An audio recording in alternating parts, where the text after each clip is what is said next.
And for the record, John, I left the chat room immediately after Charlie kicked you. Charlie did? It's 2 for 6, 8. There we go. A little bit of nerd solidarity. I won't go back in there until you're back. Oh, there you go. There we go. A little sit out instead of a sit in. We'll have a sit out. But this will get. I'll be back. Did they say how long it was for?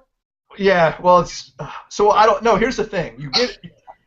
This is how the system works on the boards. You get banned. You get a message saying why you are banned, but you can't read it because you can't log in. At least when New Jersey locked me up, they read me my charges. At least you get arraigned when you get locked up.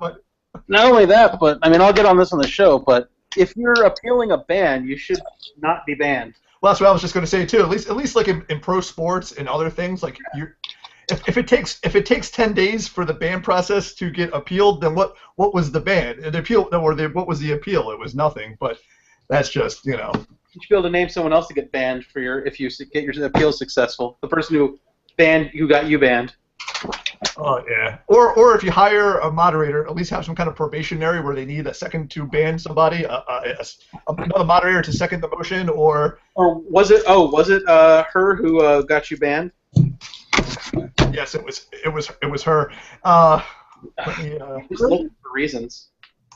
Hey, what's more of a slam dunk for a rookie moderator to ban Killer B? That's an easy one to get off right away. Challenge there, right?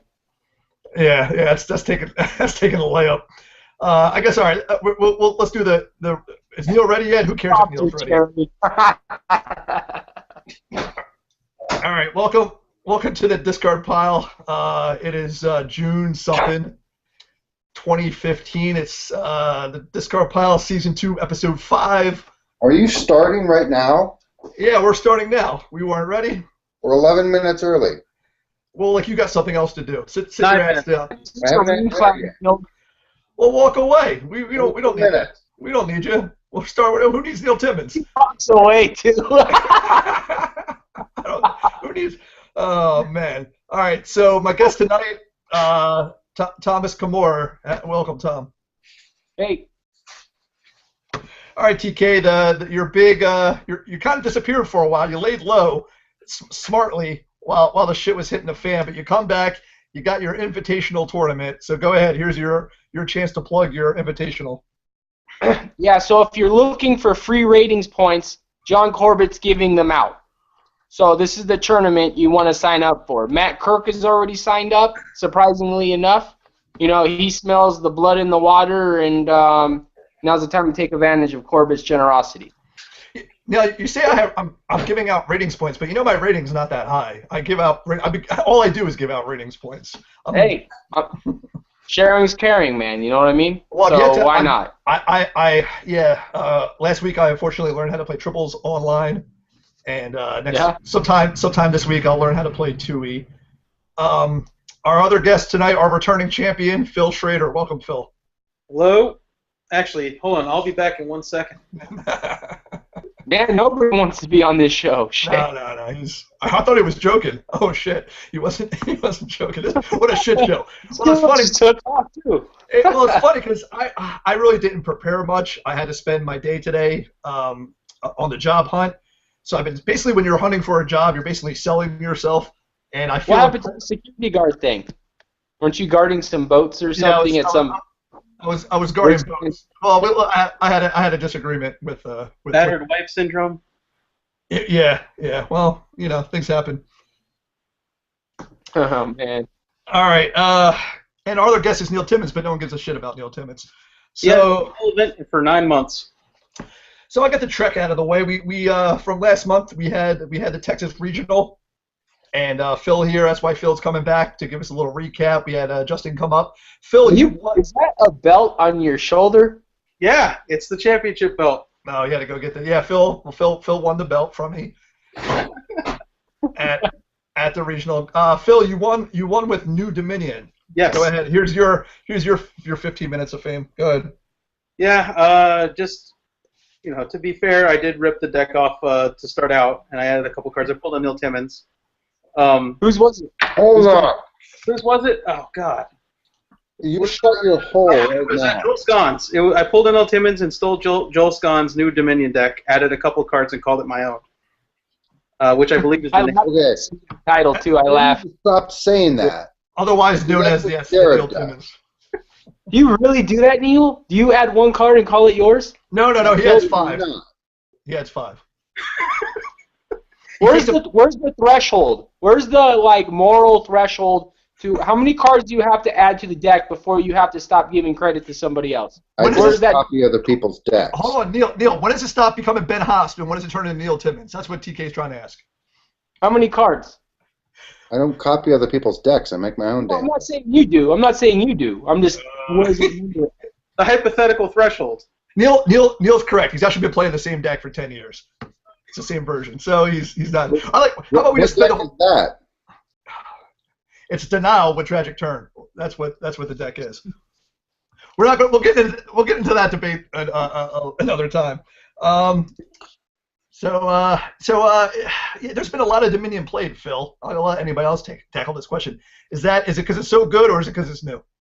I think it's a combination of both. It's a very good deck, and I think Crippling Strike has been very powerful, and people just weren't prepared. Yeah, but how much did you play that in the tournament? You didn't play. Only a couple times. I didn't really draw it until late game. But I think in a lot of the other tournaments, that's why you're seeing it kind of popular. I think the speed factors really help them a lot, and that what a lot of people have been saying, better Gamma Quadrant missions make them really good. Yeah. TK, you've disappeared for a while, but what are your thoughts on the new Dominion, new DS9? All that stuff came when I left, and then I've been gone, so I haven't even really looked at it, to tell you the truth. The last tournament I played in was Masters in San Diego, and that was in January. So you're not going to be ready for the Invitational. You're going to see. Come on, you're talking all this shit, but Sprinkle ratings points as well. Man, Decipher era decks are still strong. We got a solid team now. All right, I got a real world topic. Unfortunately, like I said, I didn't prepare much. I didn't send any questions out usually ahead of time because I can't because I'm bad. So hopefully we'll get through this without too much trouble. My topic? Yeah, my real world topics. I'm going to drop on you cold.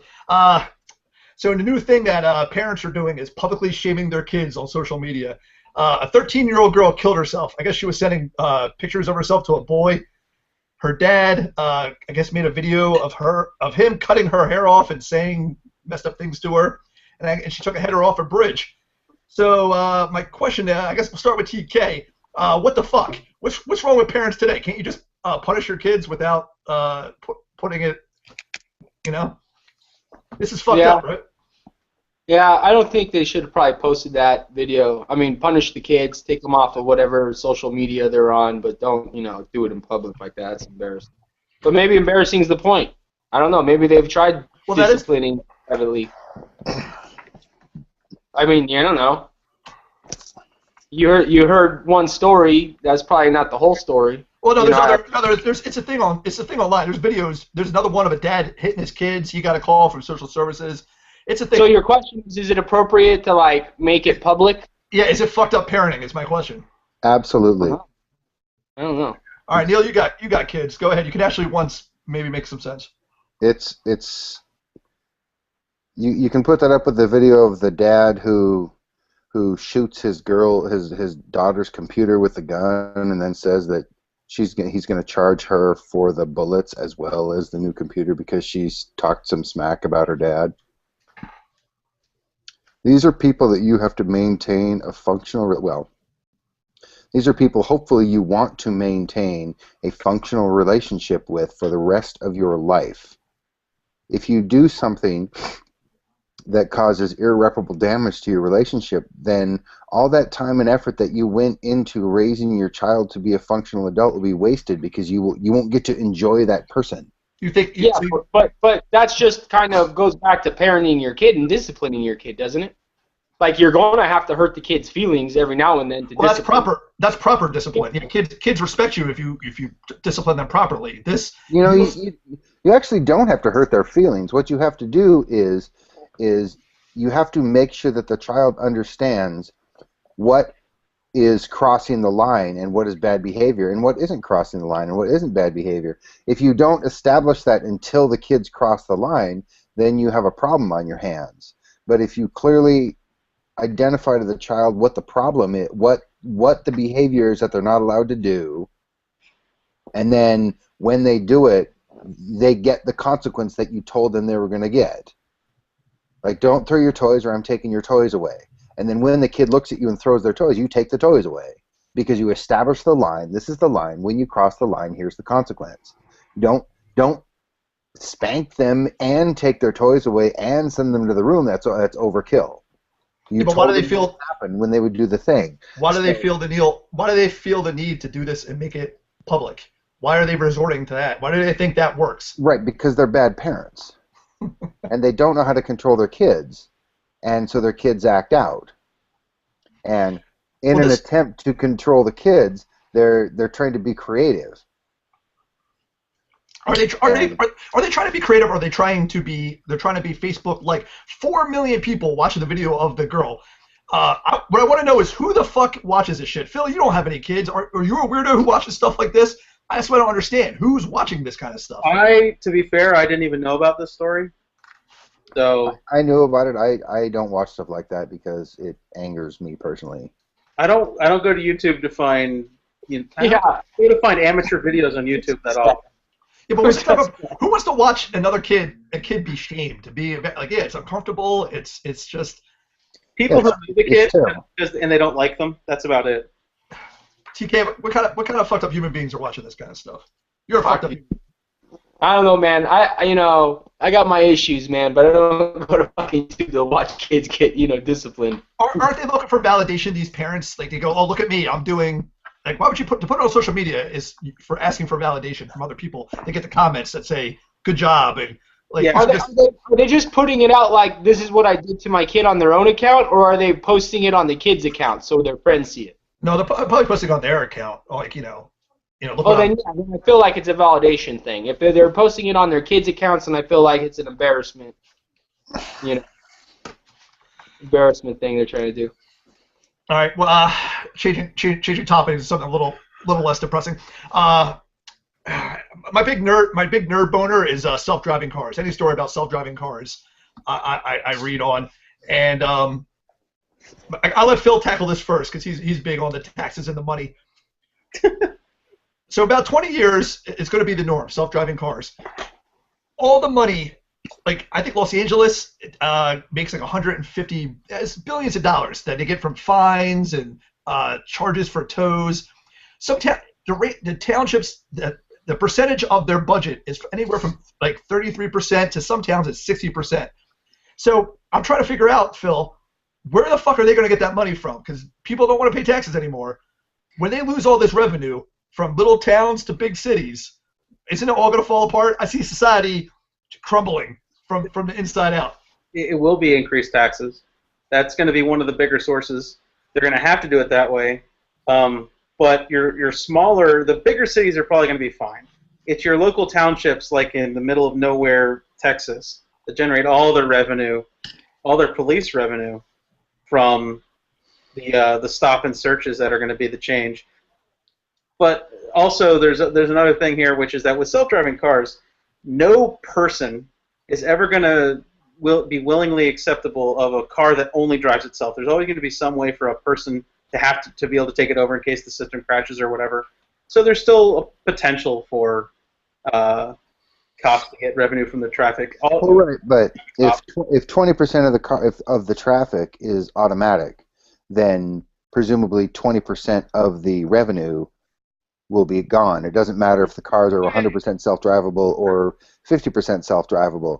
If the total drivability of the roads is down 20%, then the revenue will follow. I disagree with that logic. I think the people who have to pay speeding tickets generally are not going to afford expensive cars that drive themselves. In 50 to 100 years, it may be the standard, which is people seatbelts and. Has anybody driven in Chicago? No. That's how they're going to fix the problem. In Chicago, there's a toll to drive everywhere, and every toll is So instead of taxes, we're gonna have to pay to drive for every mile of road. Basically, an increase in taxes. and all the tolls are 30 cents, and you just have to have an easy pass, and you just bing through all these tolls, and they're all high speed tolls, so you zip by the toll sensors at 60 miles an hour. But that's what they're going to have to do. Yeah, well, that's actually 'cause that's kind of what I'm looking for, because no, they're never going to. Phil says they're going to raise taxes, but you can't raise taxes for anything anymore. It's just not. It's political suicide. So and tolls are becoming more popular, and even in Texas, there's one guy, God bless his heart. He's arguing, one of the Congress state senators or representatives, that it's a form of taxation without representation, because you're paying for a road somewhere where you're not. It became a bubble, didn't it? Because I remember when I first started driving, you get like little tickets for like $45, like a seatbelt ticket or something like that. Yeah. Tickets now are like, you're paying at least $200 to $300. So in Northern Virginia, you're paying $5 for every mile over the speed limit you are, plus an additional $65 processing fee, regardless of whether or not you go to court. That's where they get you. Yeah, it became a bubble. A lot. So like if the speed limit's 60, you're driving 80. What's that, like $160? Well, what's 20 times 5? $165. Well, yeah. California Nothing. map. A speeding ticket like in California, it's like $300 or $400. Well, what got me was the 15. Okay, hold on. It's $5 a mile over the speed limit up to 20. No, it's like 13 or 14 miles an hour over the speed limit, and then you're in a different category. Now you're into reckless driving. Reckless driving in Virginia is 20 over or double the speed limit, whichever comes first, or over 80. I know because I've actually gotten pulled over. It sounds like the price is right. Yeah. So in Virginia, I think Maryland, it's 13 miles an hour over the speed limit. It's where it's I'll have to remember reckless driving. But I mean, it's all the states are different. So who knows what's going to happen? And we here in the Nova area, we've got the district too, which has a whole nother set of nonsense laws. So yeah, it depends on how fast you're going over the speed limit, what state you're in.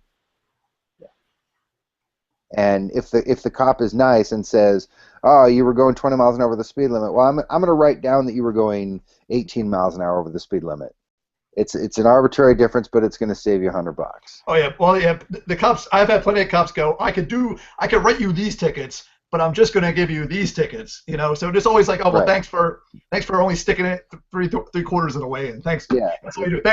Thank you, officer. Have a nice day. And the one time I took a ticket to court, I got 5 miles knocked off it just for showing up. Sure. Wow, really? I didn't think going to court helps for speeding tickets. Oh, it always helps. It helps in two situations. Either you can get stuff knocked off by the judge just for showing up, or what I was hoping for was not having to pay the ticket and instead just having to take some kind of an online course. Yeah.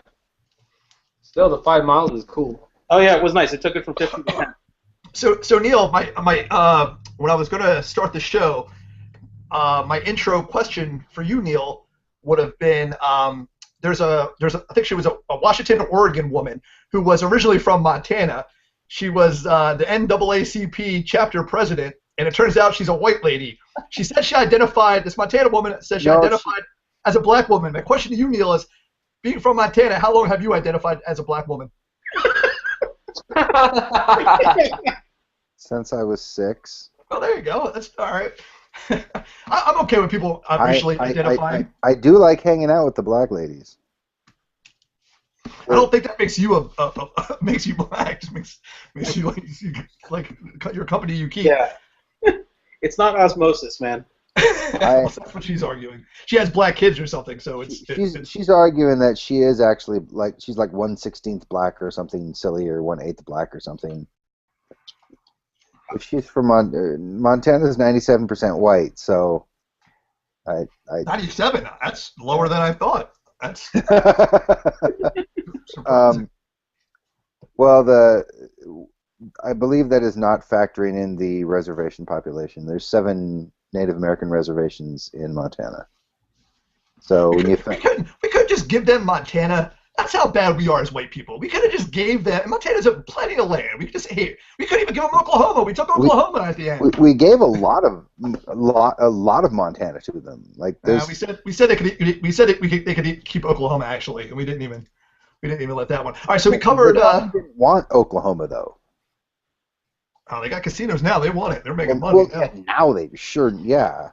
Once the game's changed, but before, here, you want this land? No. Not really. I don't think they had much of a choice now. I don't think they asked any questions. Well, all right, we went from yeah. We went from bad parenting to corrupt local towns taking your money. And now you killed all the Native Americans. Oh yeah, so let's talk about terrible person. I got an even more fun topic: torture. The Senate released its report on all the torture we did after awful. After 9/11, and a lot of 57% of people still thinks you'll get some information out of it, that it still works. There was one dude who wasn't even who we thought he was. He got killed. We found my favorite 2 words put together now are rectal infusion, where we put stuff in a blender and shoot it up someone's asshole. Homeboys got to eat.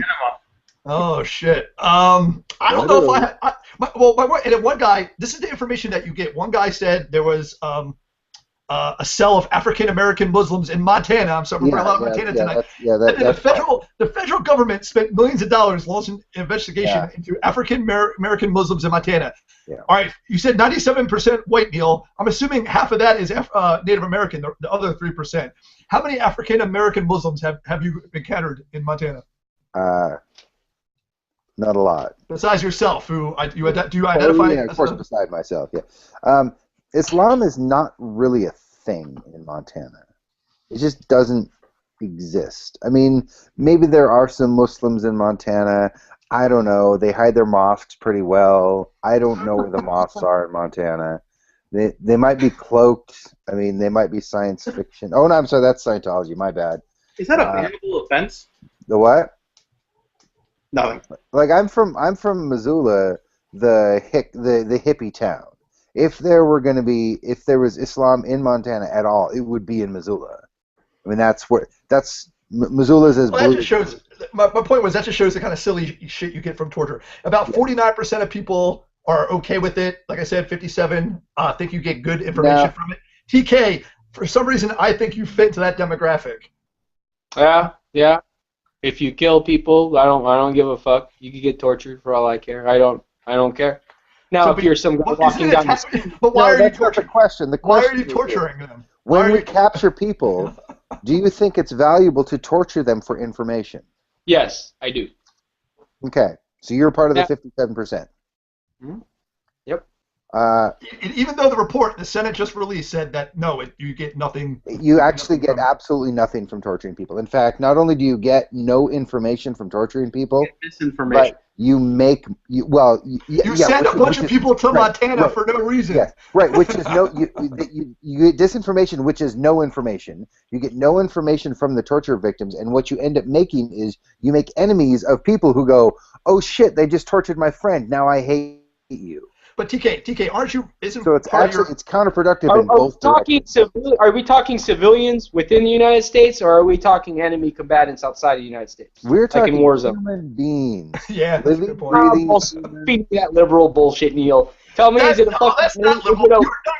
TK, it's humanitarians. Neil. Oh, man, come on. We can't fucking care about everyone's feelings, okay? Not their feelings, their bodies. They're innocent. TK, I care about their assholes. What's that? I care about their assholes. We're shooting stuff up their asshole. You will never think of hummus in the same light. No, like, so this is where if it's an enemy, if it's in a war zone and some general gets captured, then yes, I believe we should torture him if he does not help. If it's a guy walking down the street to go to a bar, then no, I think that's wrong. Yeah, but they were going straight to the torture, TK. It's well known that the best way to get information out of somebody is become their best friend, become their only hope. Yeah, feed them. Only hope. Yeah, give them food and blankets. Well, no, you say, what do you need? You got a kid. Yeah. You just become their salvation, their only hope. It takes a little bit while. Yeah, it's not. We all have the concept of the ticking clock, the bomb. We all watch Jack Bauer. We all think there's a bomb going off, but that's not how the real world works. So instead of doing it the right way, the proven way, we go straight to the torture. Isn't it just vengeance? Isn't it because it makes us feel good to do bad things to bad people? Isn't that why you're into 57%? Really? You're talking about. I think you're armchair quarterbacking, and it's all situational, and we can't sit here and discuss. No, the situation. It's not. It's not all situational. Like we have the data to back up. No, it is. It is. No, TK's right. It is. It is Monday morning quarterbacking. On Monday morning quarterbacking 9/11. 9/11 happened. It was a terrible thing.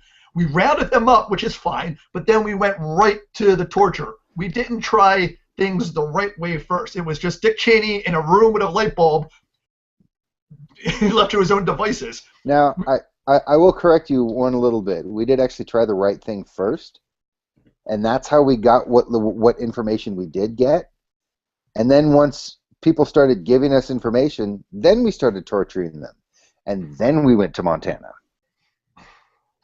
Because valuable information, that sounds great. Hey, let's stab this guy with some electricity. And then he's like, that hurts. Go to Montana. I don't know. So TK, you're saying that these people don't like you're sticking with the George Bush doctrine, right? These people don't have any kind of basic rights. They're just because one dude shoot at our soldiers, then your rights go out the window.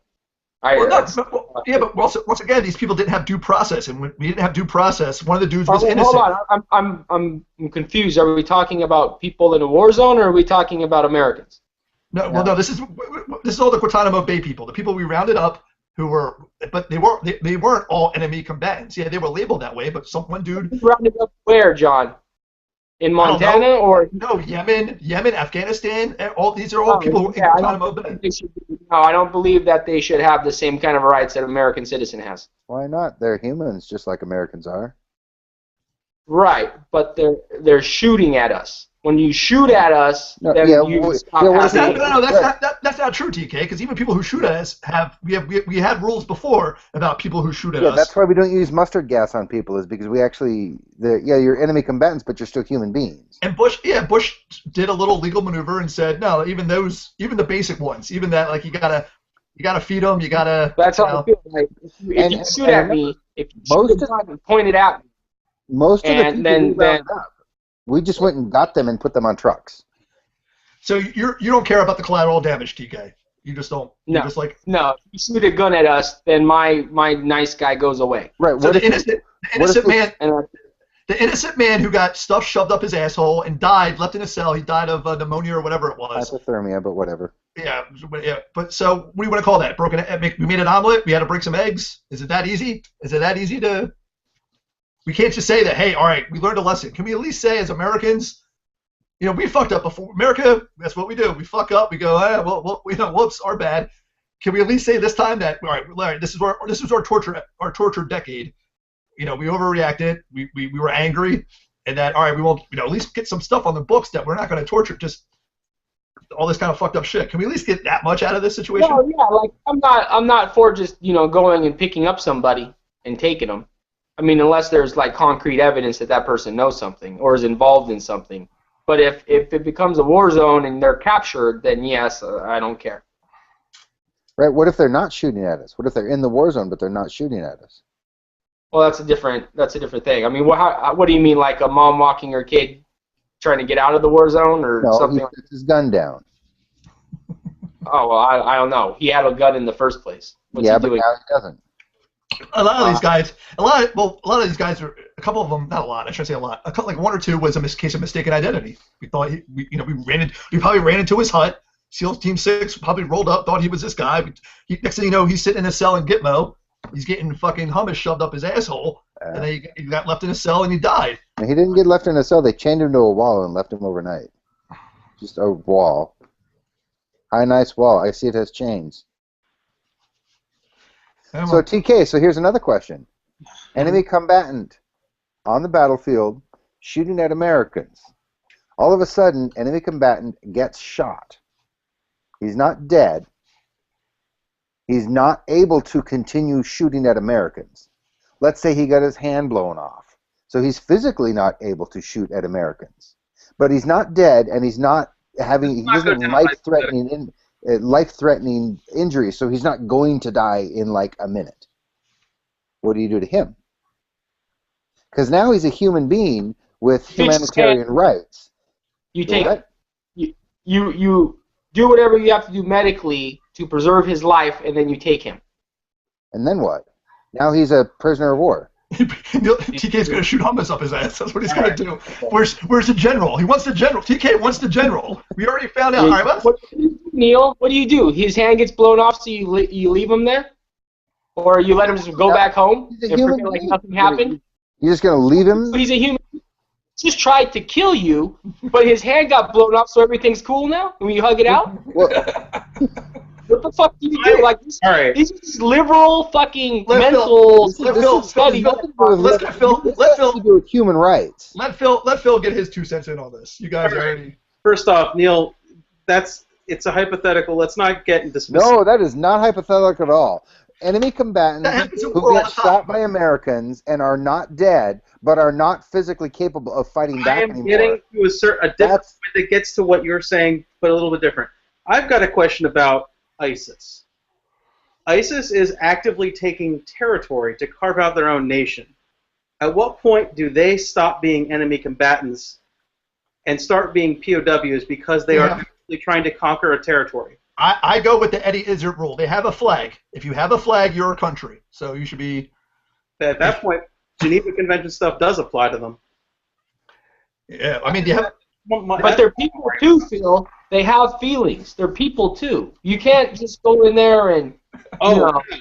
I'm saying give them the rights of a prisoner of war.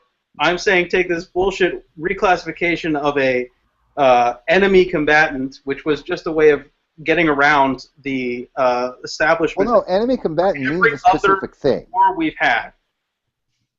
And the way that they got around it was by saying that the terrorists that we were fighting in Iraq and in Afghanistan did not have a country.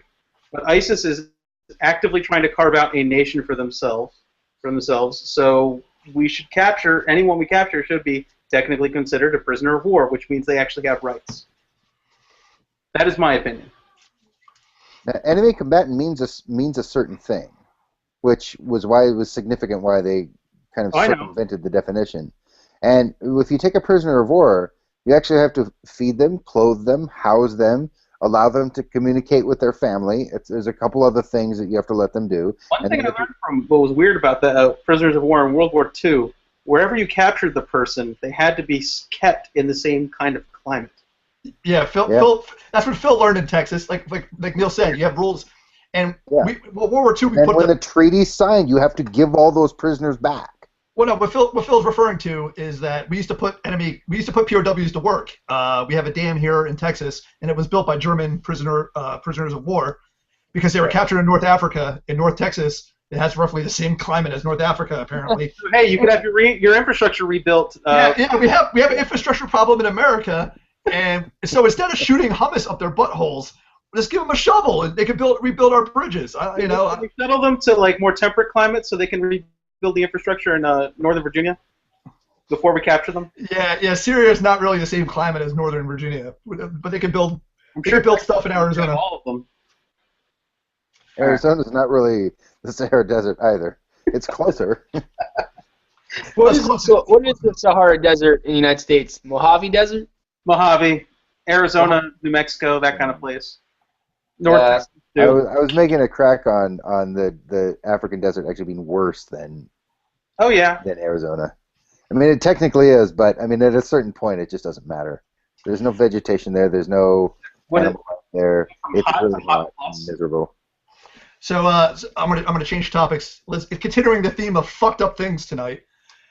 The Red Cross is bullshit, apparently. The Haiti earthquake in 2010, they got, remember all the don't text this number to donate $1, all these fundraisers, $500 million, they built 6 houses. And I always say charity is bullshit. Charity companies. It's all the corporations behind the charity that's bullshit. Yeah, all the cancer, race for the cures, Red Cross, right? TK, are we going to agree on this one for a change? Because I've actually heard about this, like what the percentage of per dollar donated actually goes to what it's meant for. Like there's administration and president and CEO. I want to talk about this Haiti itself. $500 million in 6 houses. Sean Penn built more houses in Haiti than the Red Cross did. So who are these people? Who are these people accountable to? Who's the Red Cross accountable to? I don't know. They're accountable to people who continue to donate to them. That's the problem. If people were smarter about how they donated, there are websites out there that are specifically designed to tell you, which are the best charities when it comes to percentage of your dollar that goes to action. Yes, seriously, if you want to give money to a charity, give it to Bill Gates, the Bill and Melinda Foundation, because they all of a sudden had $90 billion under their mattress and went, oh crap, what the heck do we do with all of them? We have all of the money. What do we do with it? And they decided to give it back, and Melinda was looking around to see how they could do the most good, and her analysis was, I'm giving it to no one. No people gets my money. I'm going to set my own charity. So she runs the charity and actually makes sure that the money gets to the rubber gets to the road, and there's as little middle as it can be. Well, the last time I saw Bill Gates, he was drinking the poop water. I think I mentioned it on the show. Oh, yeah. I bet TK might have to drink the poop water soon out of Bill Gates's giant machine in California. So basically, it's like the free market. The public has to pay attention. And, and people. Well, the thresholds are. So basically, nothing's ever going to happen. The thresholds are set too low. The threshold for the percentage of your income that you must use for actual charity, if you are to be considered a 501c charity or something, is 15%. Really? Yeah, you have to give 15% of your total gross income must be spent on the charity if you want to retain your status. So you can spend up to 85% of your income on administrative costs. So it's all fucked up, basically. Yeah. It's all fucked up. So text 51515 to send $10 to the Red Cross. What we mean is text 51515 to send $1 to Haiti. I would imagine that most charities, the line workers at those buildings, probably get paid nothing, and get paid very, very little compared to the top of the heads of those charities. So that's a very top-heavy amount of administrative costs, I would imagine. When the first time I saw one of those text to donate things, it felt like one of those things. It's such a reality show Kardashian way to feel good. Like, oh, look at me, I just donated $10. It's such a thing for privileged people to make themselves feel good. It just strikes me as so insincere. I didn't do that I didn't do that myself for similar reasons, but donate your time if you can. Better than donating your money. Or I agree with Phil. Like, I'm not gonna go to Haiti and start digging ditches and shit. I don't care that. I mean, but people could, go to the Watchdog website, find out who actually isn't full of shit, and then do 10 minutes of homework. If you're gonna care. But I can't. I gotta go watch Keeping Up with the Kardashians. So I just text the number and give it to the Red Cross. Like I said, that's all I prepared. Does anybody else have any Trek topics? Not related to. Hold on. This week, it's important to note that we've seen Cersei naked. Yeah, but I seen her naked in 500? She was yeah. In 300? She wasn't naked in 300. Yeah, she was. Yeah. I don't think so.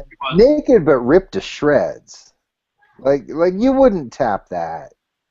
What? Well, no, first of all, her reanimated dead corpse bad guy would eat you. He would just be like, TK equals dinner. But still, I mean, as evil and terrible as she was, you gotta feel a little bit of compassion for her ripping her feet up on this. That was pretty fucked up. That was pretty fucked up, but still, we got to see her naked. TK's not the first guy I've run into this past week who was excited to see Cersei naked. The only thing I hate more I'm surprised that she agreed to it, because I thought she was more of a popular actor than the rest of them. She agreed to it because it's a major part of the storyline. No. I was gonna give the actress credit because it was very realistic, because she got the one boobie bigger than the other. A lot of women are like that. So you saw that was very. Yeah. I like it when kind of like Kate Winslet. I like chicks who are just willing to not get naked for get naked's sake. Just like a reality like, here it is. This is like a real scene. Kate Winslet does it. I'll put her in that category now. If you're real in the show, like in the movie 300, it was all very CGI, all that horse shit. But this is just real. Like, here's my body. And they did kind of. I got one titty slightly bigger than the other. And they did kind of knock her around kind of bad. Like, she was pushed around, and it really looked like she was a thin, petite woman getting just the crap beat out of her. Well, but people give actresses a hard time for whipping out the titties in movies, and I say more credit to them. Sometimes it's cheap. Sometimes it's cheap, and HBO's kind of cheapened. I feel like HBO's cheapened the show, but with so much nudity. But I feel like this one was pretty good. There wasn't a lot of nudity. There wasn't a lot of nudity this year. You didn't read the books, did you, TK? Yeah, I was just going to say. Hold on. The only thing I hate more than Neil talking about the books in Game of Thrones is ever since that last episode is all the conspiracy theories about Jon Snow and how he's not really dead. Oh, I can't fucking take it. I had enough of it. I'm just saying that they kind of dialed back the nudity in the show from the book. Yeah. And there's a lot of nudity. Yeah, you want nudity? Go read the book. It's worse. No way, man. This show has way more nudity than the book. Did you read the book? Yeah. I read up to Who the fuck? 5. Who wants to read a book? The books are great, but it actually dialed back a lot in the show compared to the book, especially in some of the gratuitous scenes. Yeah, I mean, HBO, they have to put tits on the show on the screen because that's their MO. But this was just too great taste and taste great together. Hey, we're a TV show. We like to put tits on stage. Hey, we're a book. We have lots of tits. Hey, we should get together. All right. Let's get back to Trek. Like I was saying, Phil, right after I got kicked out of the chat room right before the show started, you sent me a text. What was the text? Let me pull it up on my phone. Something about a lot of. Oh yeah. What a bunch of oversensitive idiots. Yeah. What happened? Now said what happened. So, all right. No, I popped into the chat room to promote the show. Say, hey, everyone, the show is starting. And apparently, a lot of people are upset that I'm banned and not. I played triples last night. God forbid. Let's start out. It started out on the forums when you posted something that I found a little bit immature, funny. Me? Over the top. No, me. Me? John. Oh. That's where the band came from. It was a stupid. All right, hold on. Let's be a little more specific. They posted the promo, the images for the promo. Let's give people a little bit of backstory about it. I remember Charlie posting the spoiler for the images about 3 or 4 months ago. The Continentals are next month, and they posted up. They finally posted up the article with showing all the promos, and then Matthias, who once a month Matthias, who's stepping down, posted. Here's the thread to talk about Continentals. In 4 weeks, like now we're promoting Continentals. Now we're finally getting out the promos that even the artwork was done. And trust me, it takes a while to get. The art is usually the last thing you wait on. So I was in a dickhead, in a pure Corbett dickhead move. I was trolling organized play, but I think my point was valid. My point was valid. Like always, they were asleep at the wheel, and then they're doing things too late. It was overzealous moderating, in my opinion. And people took your bait. Is that stuff still going on? The Super Troopers or the Storm Troopers, and they're overdoing it? Not only that, but I shut that thread down with my patented "Hey Worf, is this a good thread?" post. That whole thing is just so silly. You put one post down, and then there's been about 12 other ones. The last one, and I replied to this sought to be posted. Complaining about you being in the chat room yesterday, even though you're banned, and my response was, calm down, guys. You're playing triples. Well, once again, someone accused me of creating a handle, and once again, I got to remind people that there's 3 other Corbetts who play triples, so all the handles are legitimate. I just borrowed one so I could play some goddamn triples, and then, well, what are you gonna do? You think you make peace with your enemies, and I did after I like TK said, oh, is that war still going on or something? I said, well, I ended one war, and now I got a new moderator, apparently, who decided to take the layup and ban Killer B. Immediately after you were kicked, her one response was asshole. So, but I guess the basic point was the sensitivity. Like, oh, people are upset about you being here, and you're supposed to be banned. And it's like, People are upset. There's people who the fuck cares? Phil, I don't understand. Like you said, they're overly sensitive. And even Justin texted me and said, "Oh, people really aren't liking you right now," or something like that. Just to who is a fucking message board chat room? I don't understand. I'm confused. I've been hanging out in the chat room the past week or so, and I until some of this stuff is reined in, I'm just not going to log back into that chat room. TK, you laid low for a while. Was it because of you didn't want to catch the you don't want to go out like Nasty Nate, or was it other reasons? Well, I know why Nasty Nate went out. He's one of my local guys out here. He took a bullet. Yeah. I don't know. I left. It just got to be like there was one person that was super sensitive, and like I felt like the CC overreacted and came out with this, CFC, and it sucked the fun out of the message board because you can tell that everyone was so walking on eggshells, right? So they come out with this. They come out with this team of super troopers, super moderators. I got nominated for this job. There's a cuss word, there's a warning. Like it just got to be so silly. It got to be so goddamn silly. No, you have to put stars in your cuss words. Yeah. Well, you know what they are. This is what the intent of them were. It's just like stupid. And we never had a problem until this individual came and started participating in the community. And it just got to be like, come on, we're all adults here. Somebody told you to shut up on the internet. Are you going to take it seriously? It just got to be really ridiculous. No, it's not just one person. TK saying it's one person. It's not. But like I said, there's. I go back to my 10%. 10% of the people are assholes like me and TK. 10% of the people are sensitive introverts. I think we said on the last show, and 80% of the people don't give a shit. Don't care. And once again, like I said, I think we're going to do, like TK said, it's just not fun, and I think it's going to eventually hurt.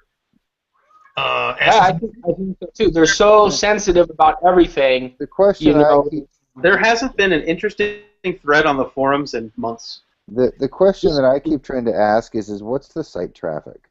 What site traffic did we have last year? What site traffic did we have the year before? What's our site traffic graph after this whole moderation came in?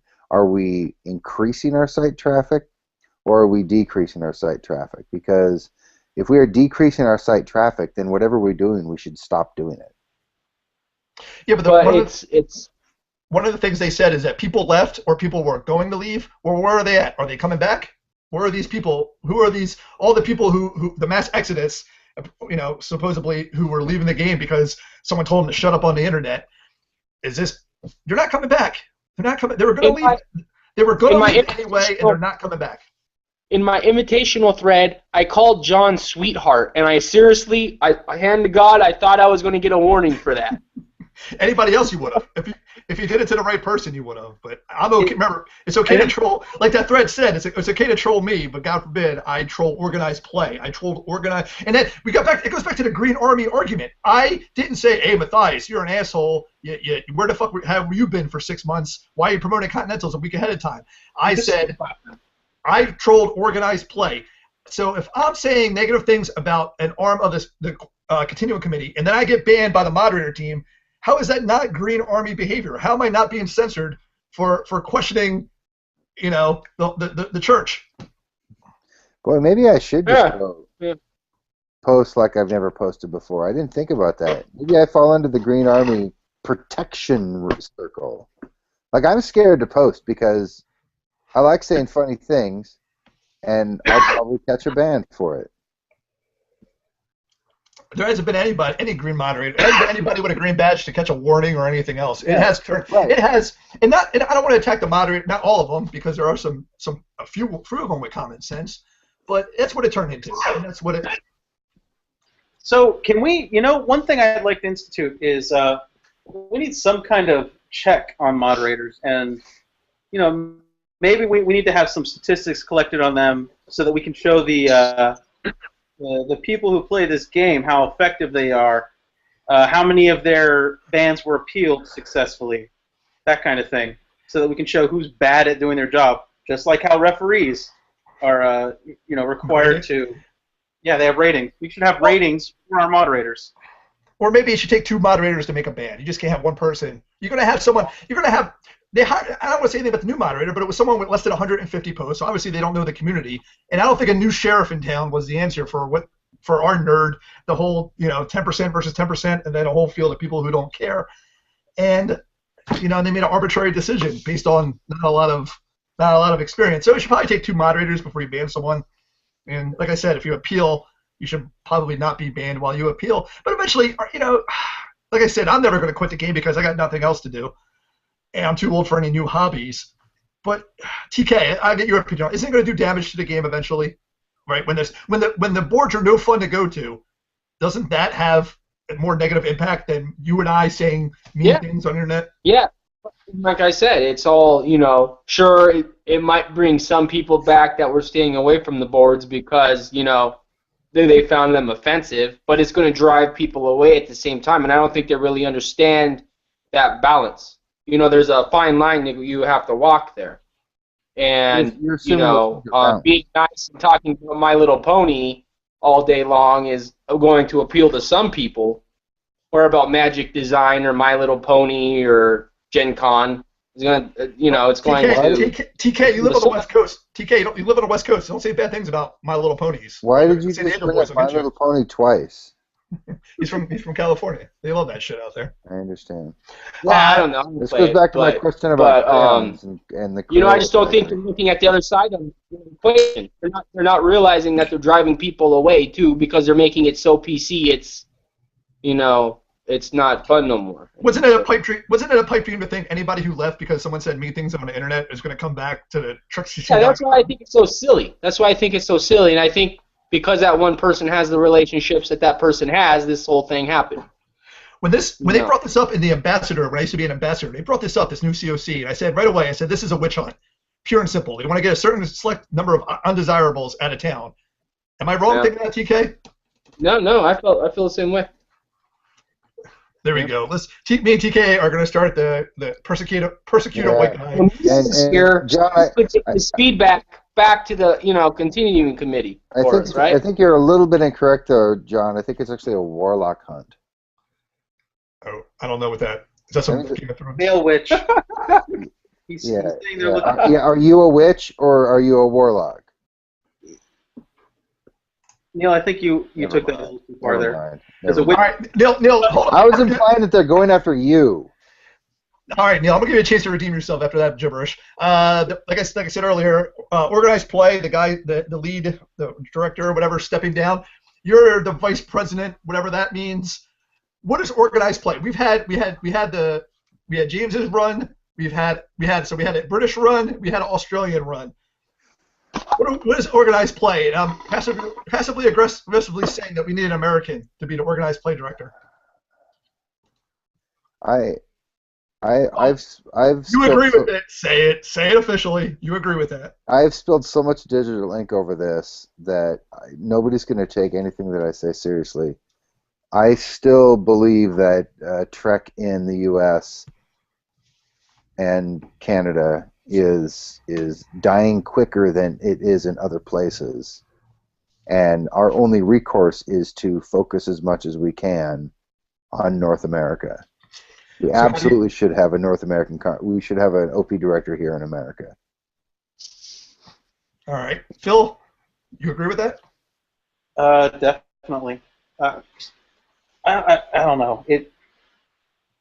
I feel like OP was. I don't know when the last one was an American, but it just has been kind of weird. Never. It was just James and then Matthias, I believe. Weird. No, Matt Kirk was the first one. Oh, okay. Oh, yeah. I don't know how long he was the OP director, but it was. I think it was a year or less. Yeah, Matt. Originally, when the CC started, Matt was the director, and I was the North American guy. One of my many CC jobs, but that didn't last too long before James took over. I think it was less than a year, 11 months or something. TK, any hope for organized play, or is it blown to bits? I don't know, man. I know it's been kind of dying out in San Diego a little bit too. The Masters system just kind of seems like a Band-Aid to me. But I don't know. It's hard to say well, right now for me. well, it wasn't San Diego because that was a bad. It turned out that was not a good location nor time schedule. New Year's was not good. Yeah, San Diego was just, hey, we all know San Diego is the de facto capital of the continuing committee, and the Masters. Yeah, what are they gonna do? Ban me again for saying that? I would say the Masters have been that's one of the few successes I've seen out of this whole thing. Yeah, yeah. Neil did a good job running. Kicked it off pretty well here. And Orlando was a success. Minnesota, I don't know, November. Let's cross our fingers. Yeah, I don't know about that either. That's Minnesota. Well, that's bad. That's just bad decisions. Like, all right, where to put it, when to put it. John, have you lived in the north before? Have you lived north of the wall before? No, I lived in the northeast, not the north. No, November's probably going to be fine.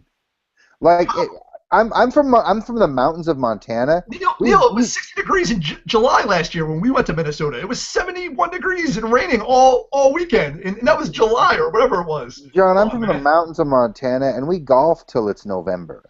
First of all, you're a black woman living in Montana, and God bless you. It's not easy for a black woman to especially a Muslim black woman to make it out there. You're an American success story, Neil Timmons. They should write a Lifetime movie about you. I'm just saying that's the middle of fall. November's probably not that bad. There's certainly not going to be 10 feet of snow on the ground. Why even take a risk? Why? What's the upside? You want people Masters is about traveling, yes or no? If anything, Orlando Masters should be more in the fall. Yeah, that's a good location for November. In November, I want to go to Orlando. I don't want to go to Minneapolis, St. Paul. And Minneapolis should have been in like April, May. Basically, swap those two, and you've got a good situation. Now, okay. Well, I mean, you're talking about March, April, May. Again, I'm from Montana. We used to ski through March. What the fuck does that got to do with deciding a schedule? There's snow all over the place. The large snow piles that they pile up in the Kmart parking lot are still there because they don't melt. So, end of March it can be a mess. And you get into the spring, and you have a good solid spring snow. No one said to put Minnesota in springtime. No one said that. We're saying not November. Phil literally just said it like a minute ago. I said, well, swap it with Orlando, which was late April. No one's saying Phil should make those decisions either. But my whole point was put it in a warmer time zone, warmer time of year. So so we need somebody, instead of going the next person up, the next guy who's the next buddy of whoever, we need to find somebody who actually can make a proper decision and not do silly things like Minnesota in November. I'm out of topics. Anybody else have anything they want to bitch about before I wrap it up? So Billy Graham's son had a really fun. Never mind. Well, Billy Graham, something where he get dropped. He saw he's got a whole big huge Christian organization based on Billy Graham's organization, and all their banking was through Wells Fargo. I'll plug this. Is this about the lesbian commercial? Yeah. Yep.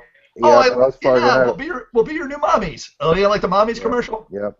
Yeah, so he didn't like the mommies commercial of the sign language, so he decided he was going to pull all of his money out of Wells Fargo because F you, Wells Fargo, I don't like gay people. And so he put all of his money into BB&T. BB&T sponsors Orlando Pride. And I don't know if he thinks that, like, pride just means we're proud of things. And if that's what he thinks, he's kind of wrong. Pride is a parade. Yeah. So he took his money out of the slightly gay bank and put it into the raging rainbow gay bank.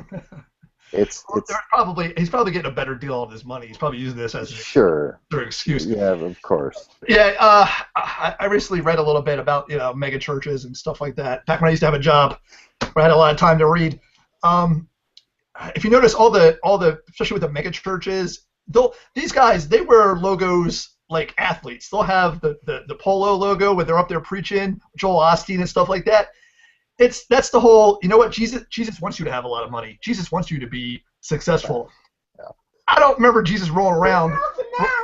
rolling around with a lot of money. I'm pretty sure Jesus doesn't want you to be rich, and if you are, I think he wants you to give it away. I'm pretty sure he was pretty clear Donald on that. Trump wants you to be rich. Donald Oh Trump. yeah. Oh, I forgot about Trump 2016. How Phil. how could you forget the Donald? Phil, I bet everybody a dollar. I'm gonna owe everybody a dollar about Mitt Romney. Maybe. What odds will you give me? Phil, give me some crazy odds on my dollar back for Donald Trump being president. 25 to 1. No, stop it. I'll give you What kind of odds are you looking for? 100 to 1? 300 to 1. There you go. Neil's getting 300 to 1 on your. All right, I'll take that dollar bet. I want 300 to 1 on Donald Trump being our next president. I gotta get my dollars back. I'm just gonna lose more money. I don't care. I'm gonna throw a bunch of dollars down the drain. Oh my gosh, I cannot wait. I literally have a 5-pound bag of popcorn. I'm so pumped for the August 6th Republican debate. Oh, I want to get a group together to watch that. Yes, everyone should come over to Neil's house. It's just going to be a shit show. It'll be the best comedy since the Kim Jong-un movie. Holy crap! I don't know if the debates are any good. The only thing I find refreshing about Trump is when he talks about money. Unlike Romney being ashamed of all his money. The whole point of the debates is you want to watch for the stupidity and stupid comments. Here's my hypothesis. My hypothesis is that Rick Perry decided that he needs to run for president because he finally remembered the third department he was going to eliminate. And the only way that he can tell us what that third department is in a debate. So he finally remembered the third one. Oops, I forgot. He remembered the third one, and now he's going to come back and tell us. Yeah. I enjoy it. If people, the only thing that so far in the political thing is everyone's kind of making fun of Republicans about having so many candidates. No, we got to be like the Democrats. I'm the opposite. I like an American system when there's a lot of. That's how it probably should be.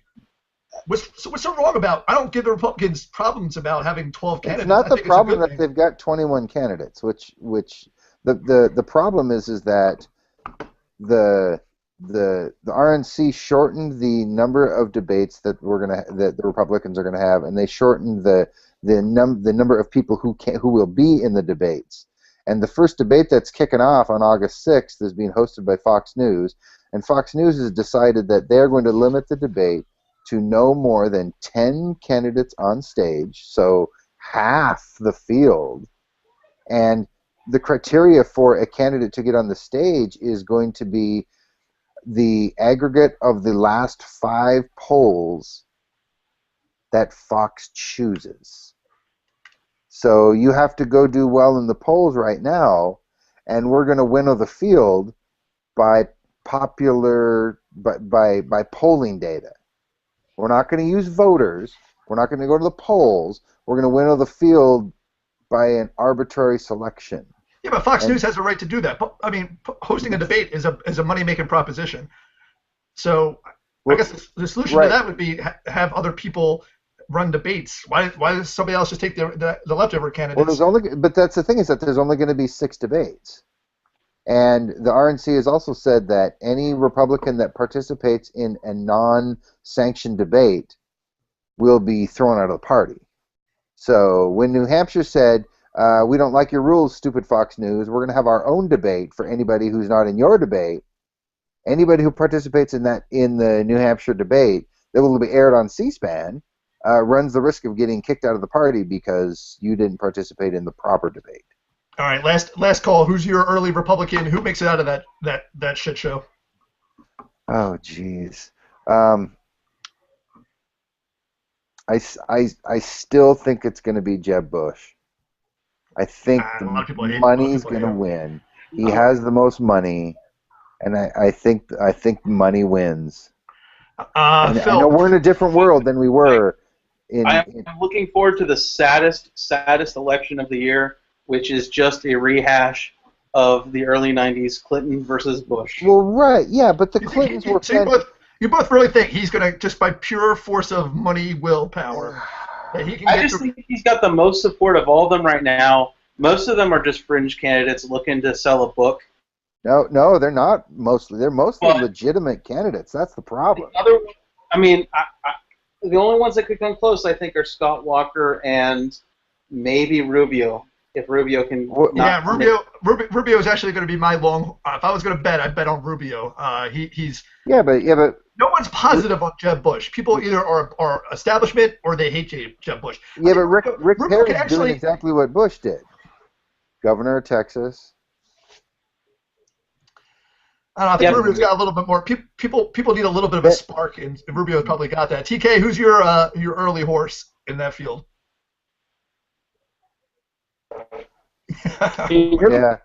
Yeah.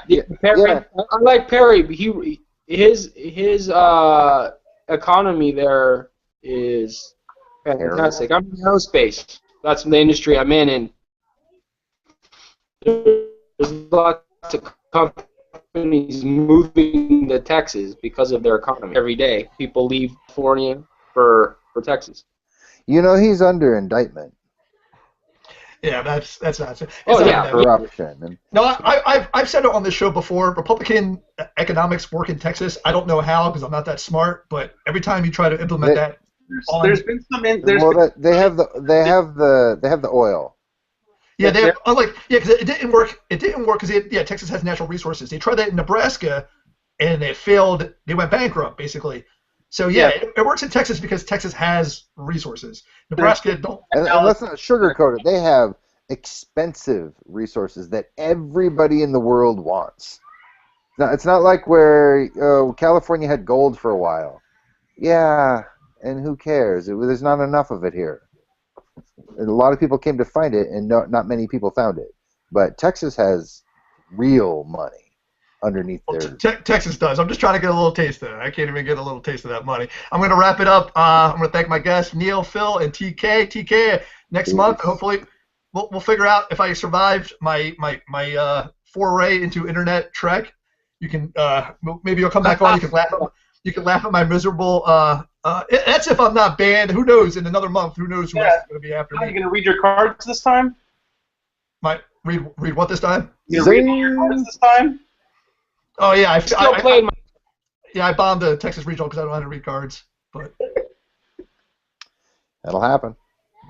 All right, that's it. We're done here. Greasy Ducat. I'm kicking all three of you out of disco pile. Good night.